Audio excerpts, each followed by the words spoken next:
வணக்கம். இன்றைக்கி நம்ம கிச்சனில் ஒரு டிஃப்ரெண்ட்டான ரெசிபி வெஜ் மஞ்சூரியன் பார்க்க போகிறோம். அதுக்கு இப்போ தேவையான இன்க்ரீடியன்ட் பார்க்கலாம். நான் முட்டைக்கோஸ் கட் பண்ணி வச்சுருக்கேன், நல்லா நைஸாக. கேரட் துருவி வச்சுருக்கேன். முட்டைக்கோஸை விட கேரட் கொஞ்சம் கம்மியாக தான் இருக்கணும்.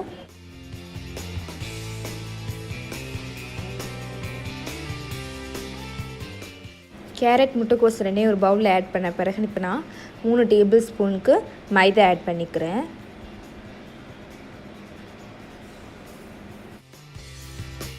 இப்போ இது கூட நம்ம கார்ன்ஃப்ளவர் மாவு ஆட் பண்ணிக்கலாம். நான் எல்லோ கலர் யூஸ் பண்ணுறேன். நீங்கள் ஒயிட் கலர் வச்சுருந்தீங்கன்னா ஒயிட் கலர் யூஸ் பண்ணிக்கோங்க.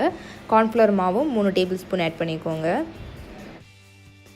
இப்போ இது கூட தேவையான அளவு உப்பு ஆட் பண்ணிக்கலாம். இப்போ இது கூட ஒரு வேக வச்ச உருளைக்கிழங்கு ஆட் பண்ணிக்கோங்க. இது கண்டிப்பாக நீங்கள் போடணும், அப்போ தான் டேஸ்ட்டாக இருக்கும். இதை ஸ்கிப் பண்ணிடாதீங்க.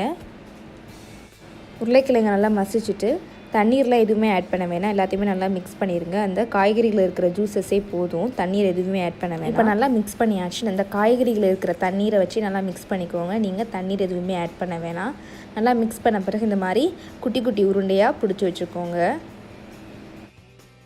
இந்த மாதிரி குட்டி குட்டி உருண்டையாக உருட்டி வச்சுக்கோங்க. இப்போ ஒரு கடாயில் நான் எண்ணெய் ஹீட் பண்ண வச்சுருக்கேன். எண்ணெய் ஹீட் ஆகட்டும். அதுக்கப்புறம் நம்ம உருண்டையை பொரிச்சிடலாம். இப்போது எண்ணெய் ஹீட் ஆகிடுச்சு. நம்ம உருட்டி வச்ச உருண்டை எல்லாத்தையுமே இதில் போட்டு இப்போ பொரிச்சிடலாம். நான் எப்போதும் சொல்கிறதா, ஒரு வாட்டி எண்ணெய் யூஸ் பண்ணிங்க அப்படின்னா ரீயூஸ் பண்ணாதீங்க.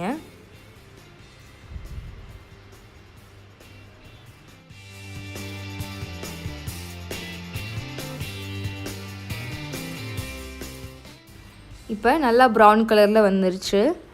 ப்ரௌன் கலரில் நல்லா வந்த பிறகு நம்ம இப்போ இதை எடுத்துடலாம். நல்லா திக் ப்ரௌனுக்கு வந்த பிறகு நீங்கள் ஒரு வேறு பவுலில் இதை மாற்றி வச்சுருங்க.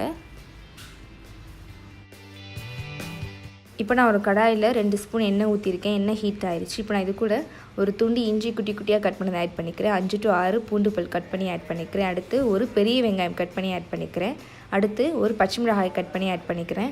இது எல்லாத்தையுமே இப்போ நம்ம நல்லா வெங்காயம் நல்லா வதங்கிடுச்சு. இப்போ இது கூட நம்ம சாஸ் எல்லாத்தையுமே ஆட் பண்ணிக்கலாம். இப்போ நான் 2 tablespoon tomato sauce add பண்ணிக்கிறேன். 2 tablespoon chilli sauce add பண்ணிக்கோங்க.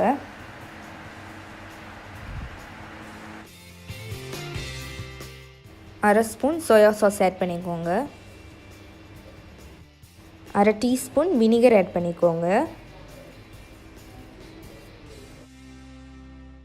இப்போது எல்லாத்தையுமே நம்ம நல்லா மிக்ஸ் பண்ணிடலாம்.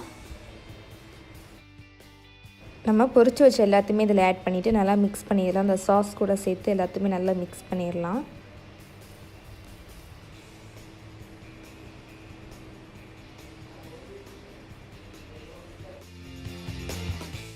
இப்போது கொஞ்சம் பெப்பர் ஆட் பண்ணிக்கோங்க. உங்களுக்கு அதிகமாக பெப்பர் வேணும் அப்படின்னா நீங்கள் அதிகமாக ஆட் பண்ணிக்கலாம். ஆட் பண்ணிவிட்டு அதையும் நல்லா மிக்ஸ் பண்ணிடலாம்.